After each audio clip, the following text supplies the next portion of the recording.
Hi, guys. Welcome to my podcast, Do It Your Way. Now, this podcast is all about living the life you choose to live. And to do that, I bring on amazing guests that have made that switch, that change, and that go on living the life they want to live, right?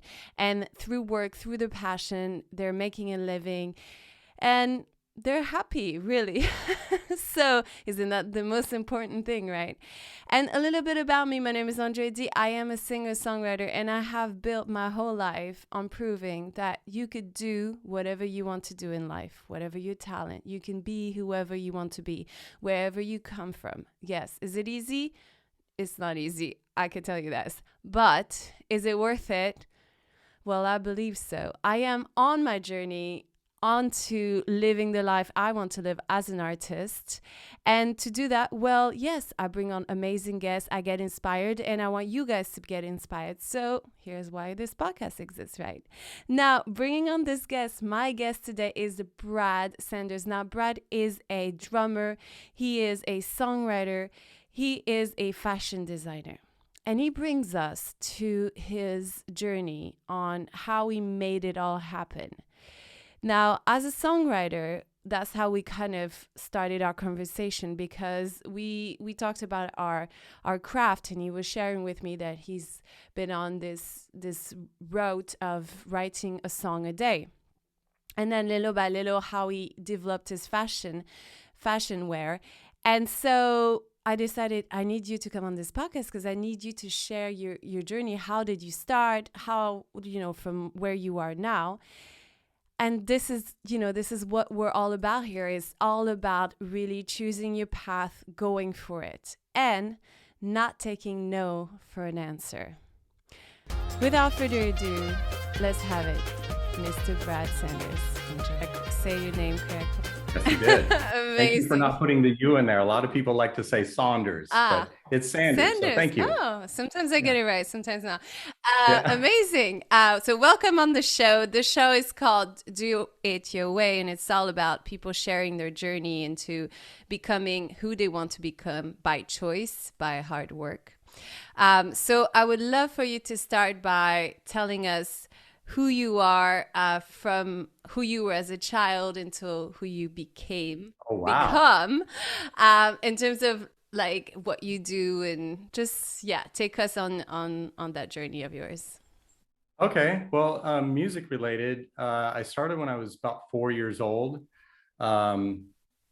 My parents got a divorce when I was about 4, and we moved up. My sister, my mom, and I moved up to Northern California from Southern California. And we moved into my aunt's place. It was a farm, actually. And all my cousins played musical instruments. And it was part of the rule of the house is if you want to stay there, you have to play an instrument. So I was forced, like they really kept on forcing guitar on me. And I wanted nothing to do with it, absolutely nothing to do with it. And then one day my cousin showed me the drum set, and he made a competition out of it where if you stopped playing, you got booted off. So you had to just keep moving and, hitting something. And then I stopped just before I hit the hi-hats because the hi-hats have a pedal. I was like, oh, I can't hit that. And they booted me off. So then they went, my cousin went, my sister went, and then it was my turn again. They couldn't get me off the thing. So that was my introduction to music. And I learned how to play music by playing with them. So I don't have any formal training or anything like that. It was just by ear and what inspired me. And, that's that kind of thing. So I grew up in a musical family, and that's, it stuck. So that's the childhood part of it. Teen years, I got into a lot of rock bands and just kind of got a little bit rebellious in that, and just got, explored everything that I could possibly do in rock drumming and everything like that. And eventually I got into jazz and funk and fusion, and just kept on growing and growing and growing, and just, kept on doing it, and found myself in bands and doing all the normal stuff. And I never made it big with any kind of original band. I did a lot of cover bands and stuff like that. But songwriting and music has always been part of like who I am.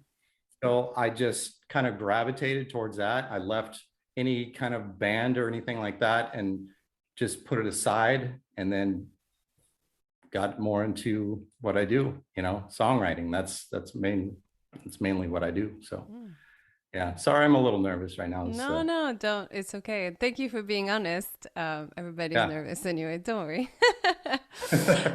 That's cool. So amazing. So you went from drumming into always playing the drums, or did you switch to guitar? Yeah, I'm sorry. That kind of leaves it a little, it's like I forgot a whole chunk of that.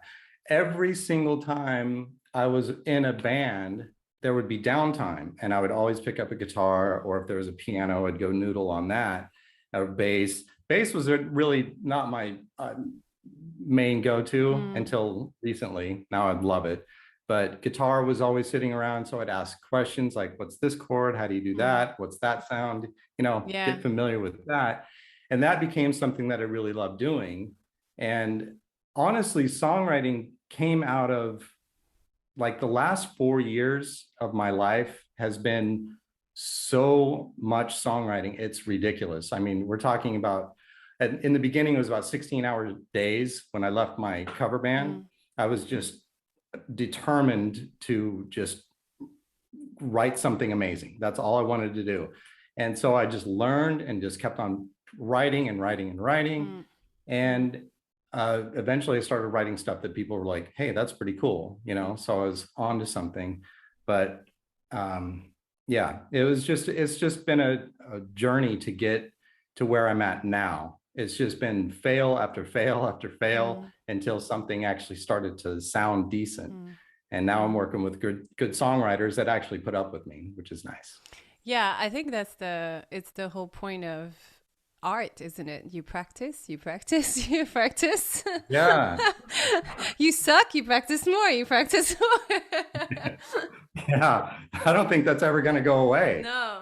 And then you become good and you're like, I'm good at this, but maybe I could be good at that part, maybe, I don't know for you, but for me, for example, I'm good in melody, but lyrics are like something that I need to, it takes me time. Okay, that's awesome, because melody is the worst for me. Oh yeah. Melody, I'm horrible at. I can write rhythm tracks and, chord progressions, but what dances on top of it is always the problem. It's always like, I always fall into the same thing. It's like, no matter what I write underneath, the melody is just fail every time. During lockdown, we did this thing where every month we would do a live stream show. And I started putting in where people would give me lyrics during the show, and then I would make a song on the spot. And yeah, and sometimes I surprise myself. I'm like, oh, this is actually pretty good. And all that because I took away the lyric part, and also I took away my stuff. So because people give me their lyrics, then I go into kind of what they need. What's the feeling of the night? How do people feel? And so it kind of takes me away from that. And it really also showed a part of like me of becoming more like kind of feeling you need to be more secure with what you're good at. You know what I mean? Like, don't always that's very interesting. But that was one of the things that we started talking, right? Because you did a sort of a 30 days? No, 30 days probably me that making it up. But you did you wrote a song every day for for years. For years, wow. For not just 30 days. It was for like for at least good 3 years. Wow. And now actually it's closer to 4 now. So that's basically what I do. And sometimes I was writing like 2 or 3 songs a day, but I found the quality of them going down. So I just like kind of whittled them down to just 1. And sometimes now it's just more like, okay, I'm a little bit more relaxed with it. So if it needs another day, go for it. But I find that if I really nitpick, it starts to whittle it down to nothing and it becomes stale. And so the initial energy I give a song, there's something there. I'm working with a band. I'm in a band called Thieves of Action County with a good friend of mine, Stu, and Stu Thomas. He's a composer, and Steve Crespel. He's a singer and songwriter himself. But Stu is in LA, Steve is in San Francisco, and I'm up here in Northern California. But we write all the time. Well, actually, we're doing something today. I'm doing a drum track today it's kind of a unique thing because I'm emulating a drum machine in the beginning part of the song, and then the chorus opens up to regular sounding drums. So I have to redo everything for the same song. So it's like the first section is really dry sounding, very like tight, and then it opens up to huge and Oh, cool. Yeah, that should be fun. Very cool. What kind of style of music Rock. do you guys? Rock. Yeah. Cool. Yeah. Yeah. Yeah. And so right now you're still doing cover bands as well, or you're No, just I gave that life up. I did it for 7 years, and we were doing about 150 shows a year, and I got burnt out. I mean, we're talking it was just too much for me to handle. It was like, you know, if you do the same set 150 times a year it feels like, I don't know, it was torture. So I walked away from it. Never been happier about it too. Oh, really? Oh my God. Free. Yeah. And then parallel to that, you have a clothing design. So tell us about that. Yeah, that started in 93, actually a little bit prior to that, but 93 is when it started to really get good. I came up with the E equals F flat musician's theory of relativity. And that stemmed from me writing out a bass line, and I didn't know theory at all. I still don't really, but I confused an F or an E with an F flat. I was like, I kept on going back and forth. Does that mean that they're equals? E equals F flat, and then the Einstein theory of relativity, E equals MC squared. So I was like, okay, this is the musician's theory of relativity. So I put it on a t-shirt, walked around a mall with it on, and everybody was like, that's the coolest thing. So I ended up making more and selling them, and then trying to get them into music stores around the area. And everybody laughed me out of their store. They just like, no, this is not going to work. Nobody's ever going to understand this. And I was pretty persistent about it. It took me about a good 6 months daily going in and saying, what about now? It's cool now, right? And I just looking for other people to just like accept it. And one store did. And then I went the next day, they put them on consignment, and I went in the next day to see them, and they were gone. I was like, where'd they go? Did you put them in the back? I mean, you got to give them a chance. They're like, no, we sold them all.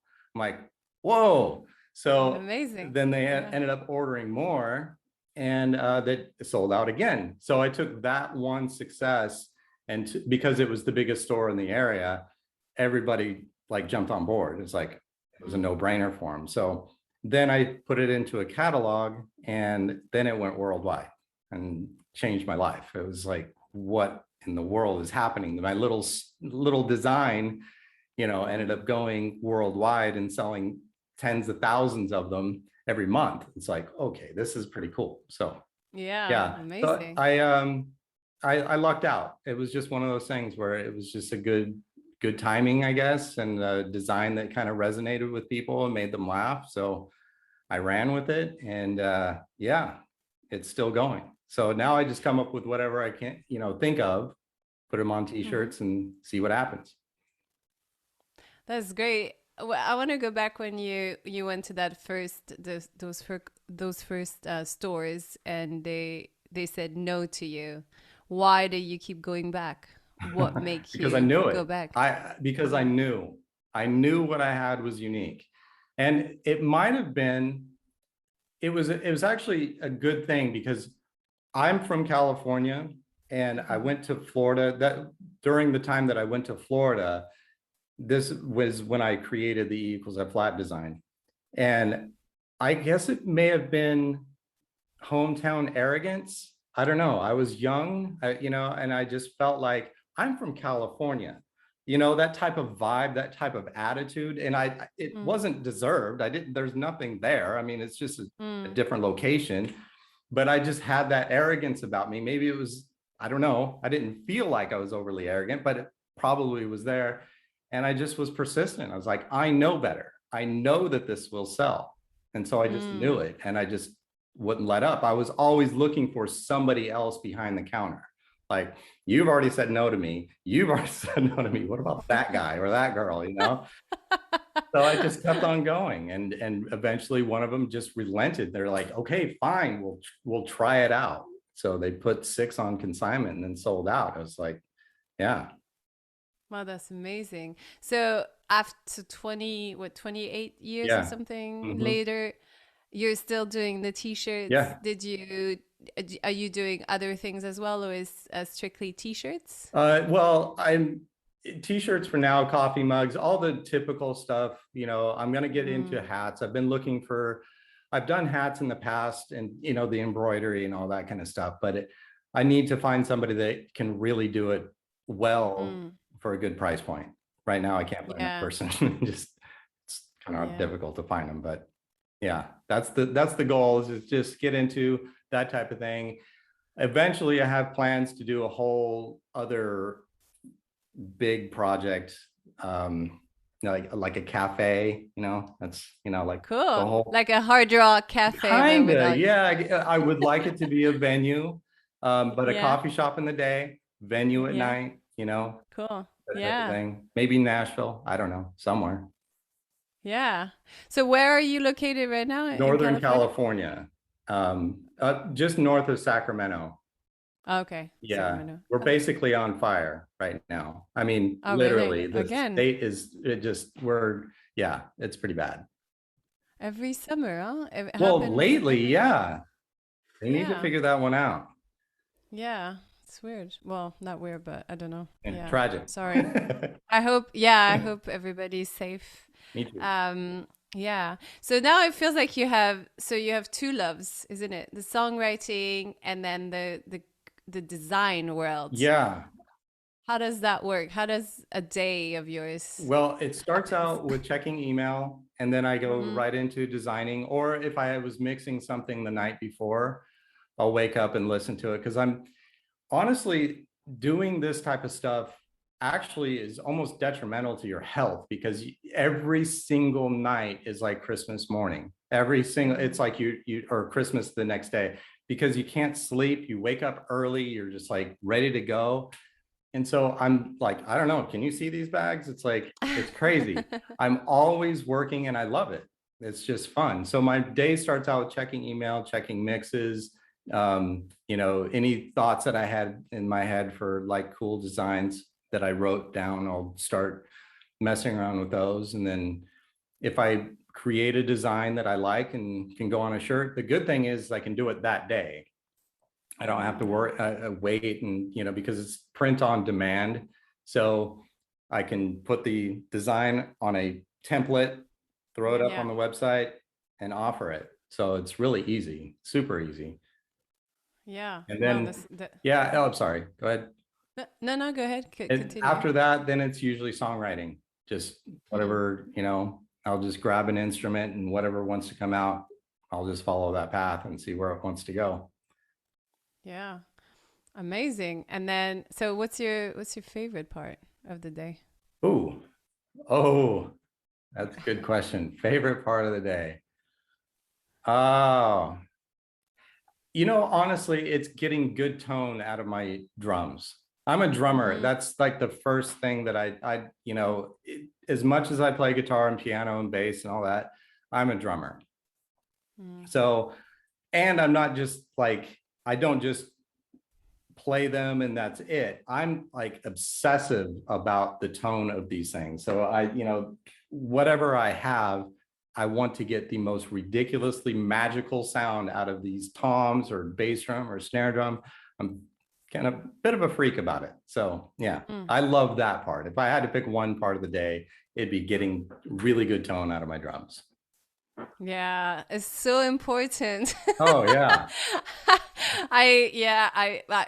Going on tour with my drummer, he would spend so much time like making sure the drums are set. And when you're on tour and you're Oh yeah. band after band, you don't have that much time. Yeah. So I'd be like, "Are you done yet? Are you done yet?" And I'll be like, I'll help you carry everything because it'll be like, it's not yet, it's not there yet. Hold on, it's not there yet. I'm like, oh, but yeah, it is so, and you could so tell the difference as well.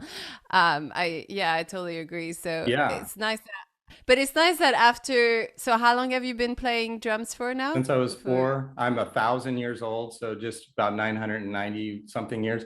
No, I'm 50 years old, so that would be what, 46 years old, 46 years of drumming. and you still love it, Oh yeah, like, yeah, not even a question. It's like yeah, yes, I absolutely love it. yeah. That's Yeah, amazing. I it love just that. it keeps on growing and growing and growing. It's Yeah. yeah. It's great that you opened up to different, you do songwriting, you write with the guitar, with the piano, but you're still like, no, but my baby is is the drums. And Oh I yeah. totally, yeah, I totally get that. For me, it's singing, Yeah. singing Yeah, and you've got a singing great gonna. voice, by the way. Oh, thank you. Thank you. For me, singing and standing on my piano and like like playing with my piano is like my moment. The rest is like production. I got into it as well as like a parallel kind of thing, and Yeah. I enjoy it. But for me, it takes way more time. And also, writing a song a day, it's very interesting because I really love the process of writing. That sometimes I don't want it to stop in one day. Right, You right. know what I mean? I want it to build, and I'm like, oh, this is cool. And then I want to take a break and then go for a walk and listen back and see, like come in and out of it, not just do it to do it. Because for me, sometimes this is good and sometimes it's not, because I feel sometimes you could also Oh overwrite yeah, what you're doing. absolutely. Yeah, taking Yeah. lots of breaks in between because the song will change. You'll walk away for 15 minutes and you'll come back and it'll be a completely different song than the one you were listening to. Yeah. And it's like Yeah. it's almost magic. It's like, what is happening here? The vibe completely changed and now I'm hearing this other arrangement for it. So Yeah. yeah. Yeah, exactly. Exactly. Yeah. How do you challenge yourself? How do you challenge yourself in terms of being a musician as well as a designer? Oh, like learning type of thing, or Yeah. the funny thing is that I'm getting back into I've tried so hard over my life to be a really solid sight reader, like reading Mm, music and drum charts and all that. Something in me every single time derails me. It's like I don't care enough about it mm, to really master it. But there's something there I love when I can learn something brand new and bring it to the drums. And now I've got this new little thing that I can do. I mm, don't like licks. I don't like little like tricks and stuff like that, but I like information, like knowing how something feels. That's the mm, thing that I'm really looking for, is to be one. I mean, it's like you just like whatever comes into your mind, you can do. So that's the thing mm, that I look for in like learning new things. And I can only do that. Well, I can't, that's not the only way, but with reading music. So it's a challenge for me to do that. So I've been doing that lately, just mm, reading like crazy and trying to get good at it. Trying mm. that's one of the things. As far as like designing, I just started masterclass, looking at the mat. I don't know if you have those over there, but um, Yeah. I don't know. Is it a specific one it's or? it's well, they have a designer. They have a few designers for advertising and stuff like that. And I've been Mhm. watching those and getting ideas and and they're basically saying break the rules, and that's pretty much my entire life is breaking Mm. rules, Yeah. doing whatever. Even Yeah, I feel even musically right now, I think we're in a time where breaking the rules is I don't know if you listen to a pop music or whatever it's out there, but breaking rules are actually quite in. Yeah. Where like it's like, you get a full on beat and then suddenly nothing, and then it's like it derails. But as a listener right now, I'm really into like, oh yeah, that's really good because it's so fresh and different, and I didn't hear this 50 times already. So I Right. think it's all in the vibe that we're in right now. It's Yeah. kind of like that derails, and yeah, go for it, whatever it is. Yeah. The interesting thing about that, just today, I was sitting there going, what is going on with these choruses lately? Where it's the verse and then it goes into the chorus, but the chorus almost like drops. It used to be Yes. where it would explode. It was like this huge moment, big cymbals, the whole thing. And now it's chorus time, zoom, boom, boom, Mm. boom. It's like, what is happening here? Sometimes the Yeah. drums are gone completely, and it's Yeah. just it's like it's jarring, but I like it at the same time. Yeah. Yeah, because it's different because you're Yeah, like, oh, I would have never thought about that. Or I wouldn't do that because I'm the same way. I'm thinking, okay, go up, yeah, like the chorus is open. But now it's like, yeah, it's this weird, and also the melodies I feel like are so simple. They're very simple melodies, just repetitive, and then the rhythm of it kind of switches around, and there's this, I don't know. It's very interesting though. I'm really yeah, very interested, very into like what's happening and kind of playing around with it, even as a songwriter, because you're like, I don't know about you, but the way I challenge myself is I'm like, let's see if I could write a song like this. That's totally not in my, oh yeah. Yeah, in your yeah. So, wheelhouse. You just jump out of something completely. I did that just recently with a jazz song. I'm not a jazz guy. I write mm, rock. I write, yeah, well, not always rock, but I just let's see if I can do it. So if that's what you're yeah, talking about challenging, yes, I love doing that kind of stuff. yeah, I fail a yeah. lot, but you know. Yeah, well, yeah, because when you don't know, you go into what you know, kind of. Yeah. But I always work with different producers, and they give me, a few tracks, and like, which one would you? I always choose the one that's the hardest one for me. For me, like R&B, that kind of vibe is a bit difficult, kind of, for me Yeah. to write. So I'm always like, I'm gonna do R&B, or I'm gonna do, a little bit less straight or not electro pop because that's more easy, or very, very pop is very difficult as well. It's like Right. that kind Yeah, you know, absolutely. yeah, that you want to be pop, but then you don't want to be too cheesy. There's that middle ground where it's hot, Mhm. but to find the hot part is interesting and challenging.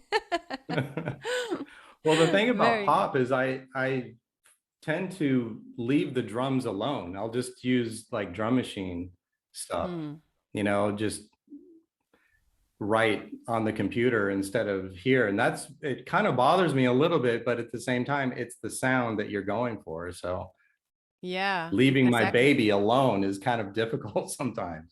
Yeah, but I always feel like any pop songs can use a great drum set, a live drum All right, set. let's go with that then. Yeah, we'll take that. So, what's the dream? What's the goal or dream that what comes next for you? Right now, I'm working on two deals with two companies. Actually, it's going to be three here, probably by the end of the week. Um, I don't know if that's the dream, but it's part of the process to get to the dream. I'm working with American Songwriter, the magazine. Uh, we're kind of doing some co-branding things and doing the same thing with Music Cares. Music Cares is more of me just donating to them because they helped out a friend of mine. So I'm just, Oh. kind of giving it back and basically saying thank you in my own way. Um, Mm. but the How dream, did they? oh, Sorry, how did they help your friend? Just oh, they help by providing uh, any kind of help a musician needs, to whether it's financial or maybe addiction or something like that, whatever is needed, they're there to help. They're an okay. amazing organization. It's part of the Recording Academy, and they're awesome. They're just wonderful people. So I just decided that I wanted to be part of that by donating profits from the t-shirts that I sell, part of the profits. So yeah, that's Amazing. yeah, they're a really good organization. They're called Music Cares. So Music Cares. if anybody wants to look them up.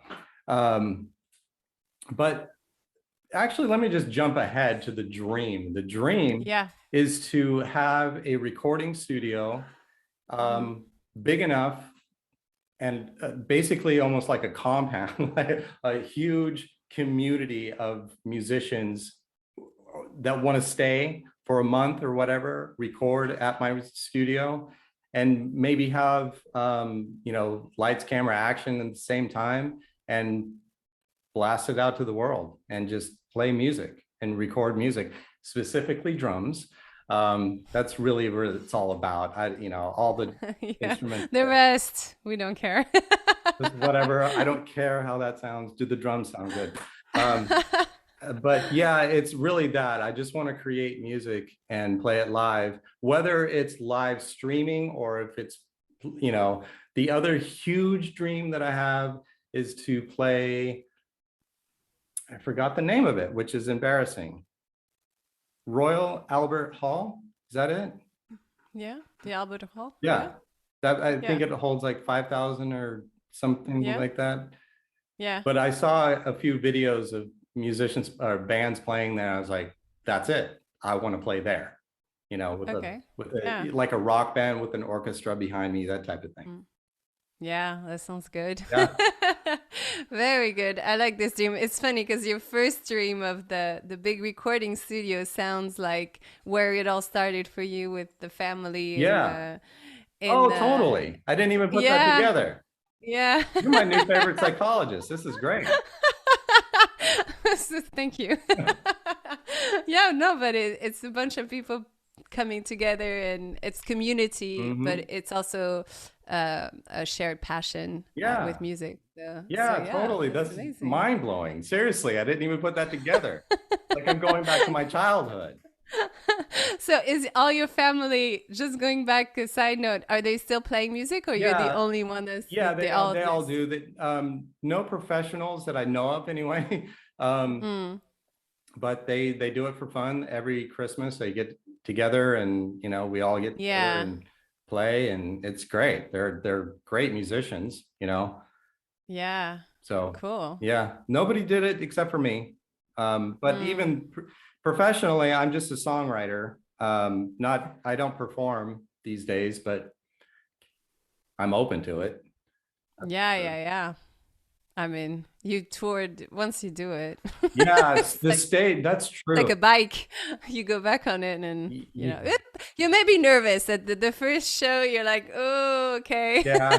The funny thing is, even when I was doing the cover band thing, we played for some pretty decent sized crowds, and the nerves went away within the 15-second period. It's like, as soon as I'm in my comfort zone, sticks in hands, and I'm doing my thing, it's like, it doesn't matter. It's like, this is great. Yeah. During lockdown, I didn't only do live streams, but live stream is different than a real live show. And then I went back, and I do also cover stuff, and I do a Spice Girl cover band thing. And cool. I'm never nervous for this. This is, for me, it's like, it's easy, it's not like it's not my music. It's just like fun. It's basically a group of girls, because I always hang out with guys. I'm always bands with guys, so it's like a group of girls, and we just have fun. Yeah. And then you come to London, why not be in a Spice Girl tribute band, because that's what one do. But yeah, I was nervous the first 5 minutes, 5-10 minutes. I was like, oh my God, I'm never nervous. It was just like getting back into it. And it's like, okay, here we go. But nerves and performing. I think once you did it, you always will be. You lose it, but you come back to it. Right. I love the stage too. I love it. I mean, it is so much fun up there. It became a second home. Like I said, the 150 shows a year it's really not that much because people do more, but to me that was a lot because there was a lot of traveling. But it just becomes comfortable. you become almost more comfortable on stage than you are off. It's kind of interesting Yeah. that way. Yeah. Yeah. Because then you have to talk to people. And that's the other thing that because I'm pretty like I have a like almost a social anxiety thing where even like walking around in a mall alone became like it became kind of nerve-wracking for me to do. And so people didn't understand that when the show stopped, I was backstage waiting for them to leave because I didn't want to mingle. Then they took it as rude. I was just like, no, I don't. No, I think you're cool, but just stay over there. Yeah. It's weird. Yeah. I totally understand this.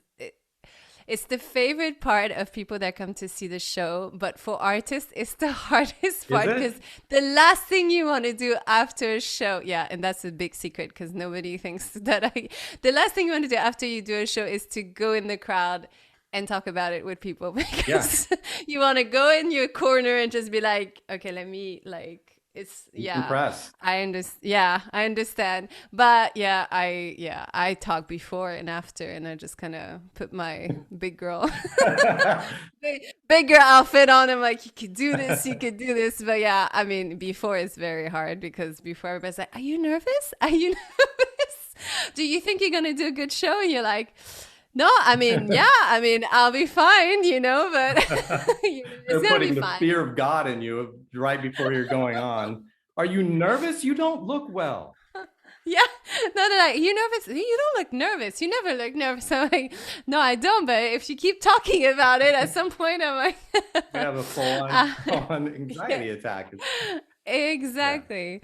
Yeah. Okay, so now moving on. If you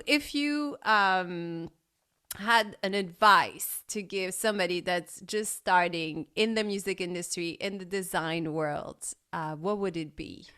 The music industry, I would give, let's see, learn the business side of it, like the back of your hand, because people will tell you just about anything they can just to sound important.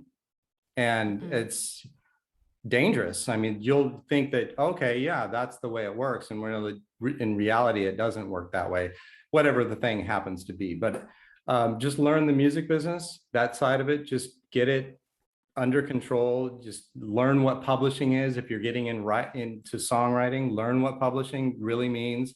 Learn that 200% is actually the amount of a song. It's, there's the publisher side, the songwriter side. And if you want to get into sync licensing, understanding that game, which that took me about a good 3 years to figure that game out. And once I found a company that would accept my songs, I built a relationship with them. And to come to find out that it's really not as exciting as I wanted it to be in the first place. I thought it was going to be, oh, this is great. Now my songs are in TV and all this kind of stuff. But the contract reads, I can't even talk about what shows my songs went into because it's their property now. So I get this much, a tiny little portion of the profits from it or royalties, but I can't even brag about it. I can't, it's like, so there's no point in, so learning the side of the business is really super important for people, just so they can have their own sanity, just so they know when they're talking with somebody, if they're full of it or not,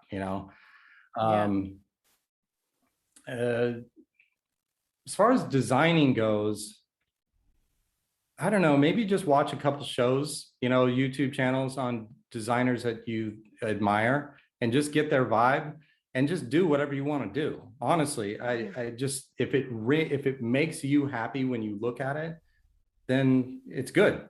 It's just, you'll find an audience. Finding an audience, by the way, is kind of difficult. That's been my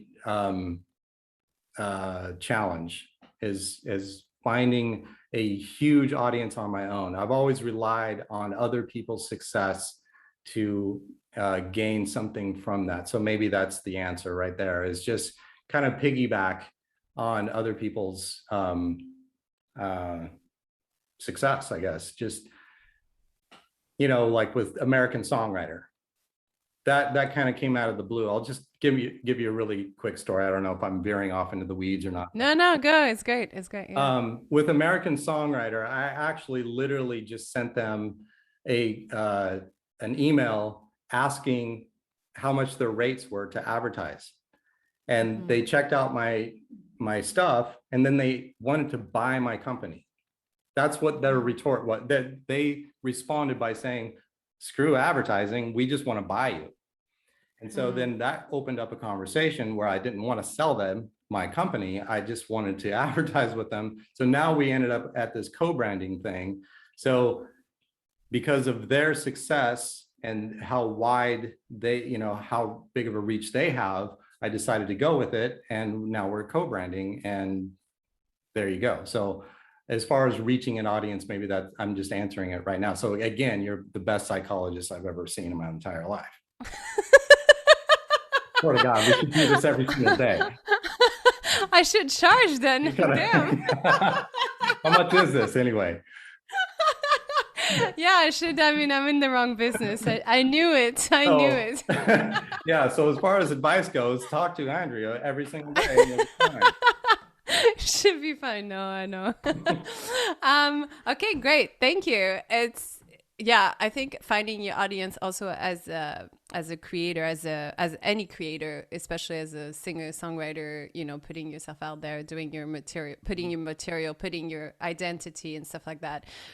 It's also the same story, and it's pretty intense. Yeah. And I love the fact that you talked about the music business, because it's very intense. I don't know if you know that about me, but I lived in New York for 10 years. Oh, no, I didn't. And yeah, and in New York, honestly, I mean, a lot of people tell you a lot of bullshit. Yeah. And I was 18 when I moved there, so I was like really fresh. Yeah. And you know, I mean, I didn't get into any like big trouble, but I wish in school, because I went to art school, I studied, you know, singing, music, everything, dancing. Nobody talked about the actual business of it. And Yeah. I wish that would change, because I was like, you know, it's good to have a singing lesson, 1 hour singing lesson, 30 minutes of this is what your industry is like. So this is what you need to know. So I love that. Thank you. Thank you for sharing that. Yeah. Okay, so we're about to end this interview. I just have fast, rapid questions for you. What is your favorite day of the week? Ooh, wow, Thursday. And why? Thursday and why? I get to relax a little bit, because most of the work that I've tackled, I mean, throughout the week has been kind of winding down, and at the same time, it's kind of like a release day where whatever I've been working on since Sunday, actually, I start my day, it's usually Monday or Sunday, but Thursday is when I really just like, here you go, here's what I've got. I'll do little blips here and there, like Monday through Wednesday, but Thursday is like, I'm done. Then Friday, I kind of just learn stuff. It's kind of like my learn day. So Thursday is kind of like a release day, I guess. And then is Saturday your day off, or? Saturday's mow the lawn, be a normal person. Be a normal person. Yeah. Okay. Yeah. We all need that one day where you're like, okay, I'm normal, socialize, I talk to people, friends. Pull some weeds, take out the trash. Fun stuff. Yeah. Got it. Okay. Do you find that you put as much pressure or none on being a musician as much as being a designer? Is it equal? It's kind of switching right now. I'm kind of getting more into designing than I am music, which is weird for me to even say. But I've been putting a lot of effort into Musical Genius clothing lately, and it's just, I mean, it's kind of intense how much I'm kind of giving the attention, you know, because people are starting to notice. And so I'm like, oh, there's a little fire here. So I'm just like kind of, but yeah, I don't know. That's kind of a hard question, because it's kind of, right now it would go to Musical Genius, but songwriting and music and drumming and all that is just that's what I care about the most, to be honest. That's just music. I love music. It's just so much fun. you know, Yeah. you know what I'm talking Yeah. about. No, I understand. I also understand that sometimes you go through waves of Yeah. things, and especially creative, we you can get excited about something, but yeah, your baby, your love is always your love, but you're still kind of like, oh, but this is cool because it's different, Yeah. or yeah, like you say, there's a fire. Let's see where it goes, and yeah, Yep. so cool, very cool.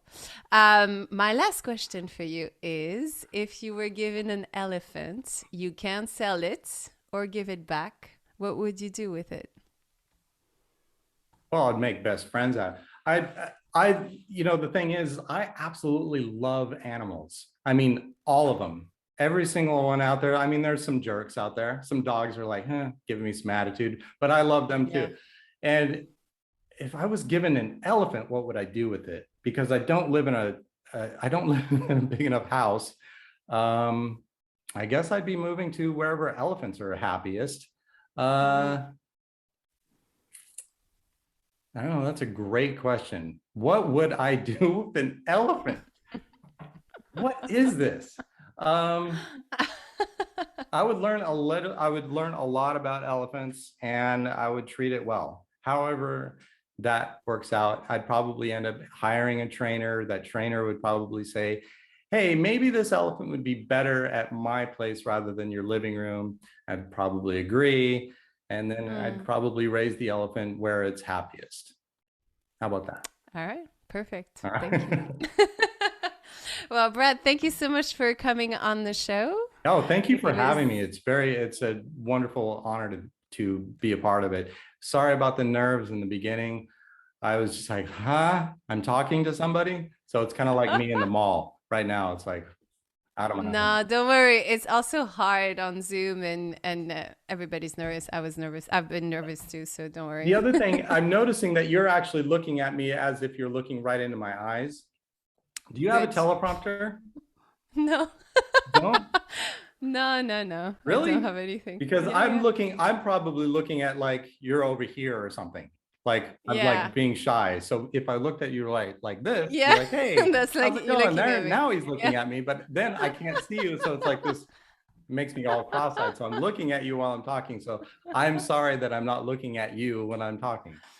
No, don't worry. I do a lot of camera things, so that's why I look at the camera, so I know. Yeah, it's just also it's a way for me to stay concentrated, Oh. because when you do an actual interview with people for real, Mhm. there's no problem, but Zoom sometimes I just need to keep the next step. And I'm also a baby interviewer. I just started this 3 months ago, so I'm just learning as I go, Oh, so you're that's fantastic. why. That actually really quick, sorry, totally No, forgot no about the problem. other thing that I did a couple I actually did a magazine. I created a magazine Oh, wow. Yeah, but back, maybe you can mention back, it. back in 2005. It was called the Musician Times, and I'm gonna bring it back. So I've done the interview thing myself, Yeah. and it's nerve-wracking. It's Yeah. really hard to do, and you're doing way better than I ever did. So Thank you so much. Well, good luck. So it's a magazine as in paper, yeah, or it will be on online, or it'll be paper yeah. still. Well, I did paper once. I've got it on my wall, but I don't want to move the camera. I'll show it to you. I'll send a picture. Yeah, But yeah, I did the paper thing. It was very expensive to do. So the advertising had to match the printing, and it had to make sense financially to do yeah, it. So of I think course. I'll Yeah, probably just keep it online since that's free or yeah. close to it. Cool. Yeah. Okay. Well, let us know. And also, where can everybody hear your music and see your t-shirt, get your t-shirts and mugs and everything? Oh, Could you? like websites? You Yeah. want me to plug my website right now? Yeah, yeah. Plug your Oh, website. I'll okay. still put it in the details. Oh, But yeah, okay. yeah. Sounds good. The Musical Genius Clothing Company is MGCCWW. Everybody keeps on asking what's the WW? It means worldwide. So MGCCWW.com. And my personal website is bradsandersmusic.com. So Cool. yeah. Amazing. That's it. Well, thank you Thank you very so much. much. Thank you. Thank Thank you. I hope you enjoyed this conversation as much as I did while I was doing the interview. Now, if you have a minute, please don't forget to subscribe to my channel. And, I love notes. I love messages. I love, everything. Your support means so much to me because every day is a new day where we keep going and we, see that vision, see that goal. It's not always easy, right? So I really get inspired by your feedback, your thoughts. And so please do subscribe and write me a note and let's stay in touch. Have a great day. This podcast has been created by myself, Andrea D, and produced by Aaron Knight. To learn more, listen to the music, and join our mailing list, please go to andread.me. If you would like to be a guest on the show, don't hesitate to reach out. I would love to know more about your story. Last but not least, if you would like to contribute to this podcast, please do. We would love to keep going and make amazing episodes that inspire you. So don't forget to click on the link below. See you soon.